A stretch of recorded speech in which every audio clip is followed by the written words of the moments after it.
Lay down your weary tune, lay down the song you strum, and rest yourself neath the strength of strings. No voice can hope to hum, struck by the sounds before the... Hello everyone, my name is Andy Hill, and we are in the middle of what started as a 3-part series of podcasts called The Songs of Bob Dylan, number 12 and 35. And veteran listeners to this podcast might have recognized that opening snippet of Lay Down Your Weary Tune from last week. We rambled on so long during the last podcast that we had to divide it in two. And also, Renee, the lovely female voice you heard there, that's my music partner. She had to split town for Italy, suspiciously similar to when Susie Rotolo cut out on Bob Dylan and caused him to write Boots of Spanish Leather and Don't Think Twice. Intriguing. So, by way of review, we were talking about Lay Down Your Weary Tune as a transitional song for Bob. It's a song that foreshadowed Dylan's movement from politics and social justice to mysticism. We mentioned that it was intended to close the album The Times They Are A-Changin', but it was at the last minute replaced by Restless Farewell. For those of you not carrying around an encyclopedia, by the closing of Dylan's third album, in addition to the tremendous collection of protest songs on The Times They Are A-Changin', the world had, of course, heard Blowin' in the Wind, Masters of War, Oxford Town, and the astonishing A Hard Rain's A Gonna Fall. Taken together, these songs place the 22-year-old Bob Dylan like a colossus over folk music.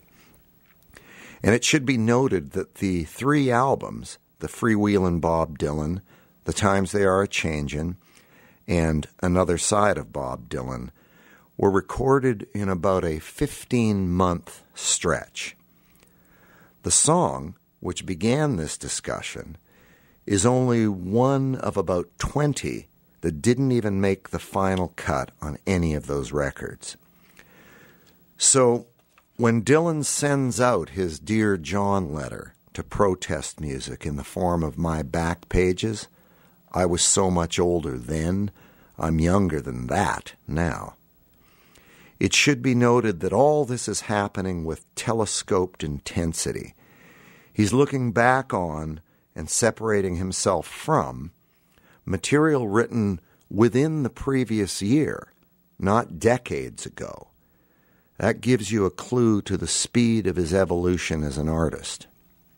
So, to complete the discussion of Lay Down Your Weary Tune as a transitional piece, in its implied association with creativity and expression, the song is a prelude to Tambourine Man, which will say, I'm ready to go anywhere. I'm ready for to fade into my own parade. Cast your dancing spell my way. I promise to go under it. And more concretely, if you hear vague traces of skipping reels of rhyme, that's Dylan's description of the beginnings of a song coming to him, that knock at midnight from the muse, that the creative artist follows instinctively. And I'm going to go on a tangent here, but bear with me. The creative artist follows instinctively, sometimes at the cost of manners, social expectation, corporate perception, etc., because, well, the call of that inner landscape is the call of the real world, the mystic foundation.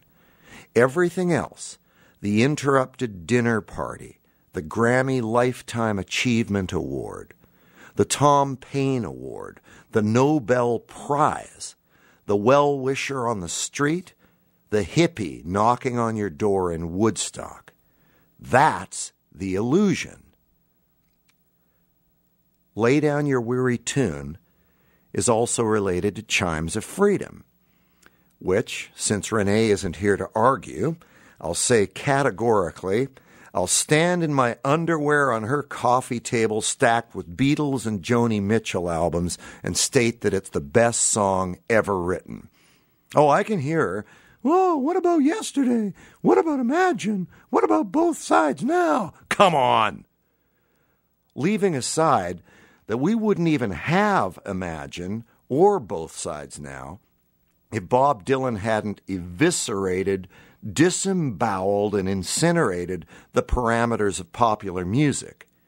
If he hadn't, in about a year's time, previously transformed what was an exclusively disposable art form with a small a into a vessel that could carry the themes so elegantly put forth by John and Joni.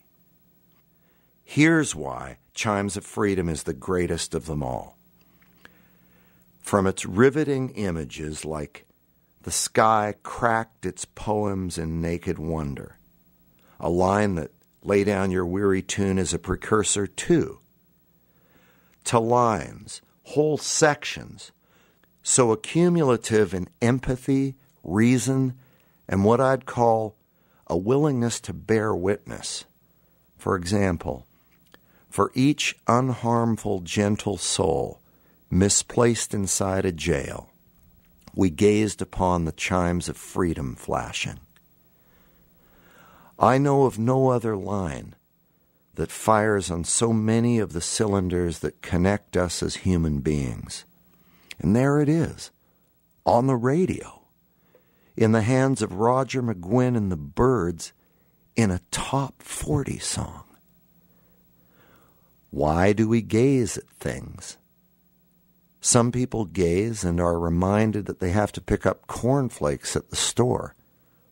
And some people think of each unharmful, gentle soul misplaced inside a jail.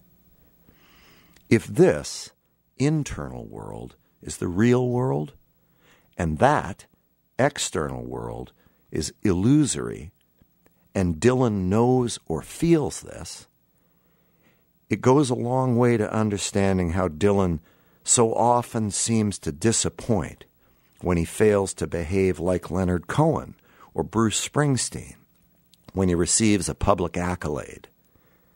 I like to think of it like this. If you're a monk meditating in a wooden room with 4 walls, as the studious and disciplined Leonard has done, the external world is one thing. But if you dwell primarily in the bustling big city, the more famous you become and the more worldly opportunities there are available to you, the bigger and more powerful the illusory external world appears to be.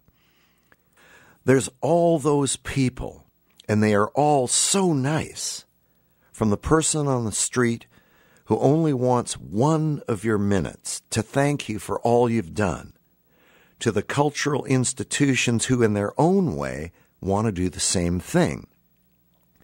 In my theory, Dylan was probably born with the capacity to disengage. He was too young to have accumulated the life experience that would have generated that kind of wisdom. Mike Scott of the Waterboys, in his masterpiece The Hole of the Moon, might well have been speaking of Dylan when he said, "I wandered out in the world for years. You just stayed in your room." Or, "I wondered, I guessed, and I tried. You just knew."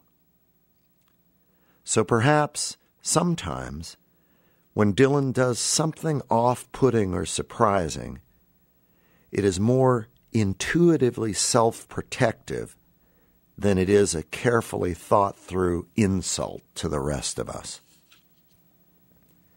My name is Andy Hill.